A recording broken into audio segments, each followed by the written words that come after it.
আরে আসুন আসুন আসুন মেম সাহেব আসুন।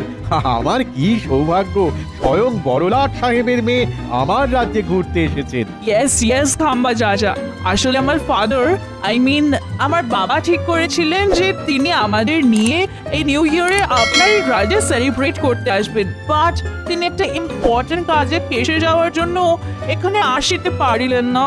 I am extremely sorry for that, তাই আমি একাই আসিয়াছি। বাহ বাহ, এ তো খুব ভালো কথা। মহারাজ, শুধু কথাই বলবেন? মানে এবার অতিথিদের ভিতরে নিয়ে যাওয়ার ব্যবস্থা করুন। হ্যাঁ হ্যাঁ হ্যাঁ মন্ত্রী, আমি তো ভুলেই গিয়েছিলাম। আসুন আসুন আসুন আসুন আসুন আসুন, সবাই ভেতরে আসুন।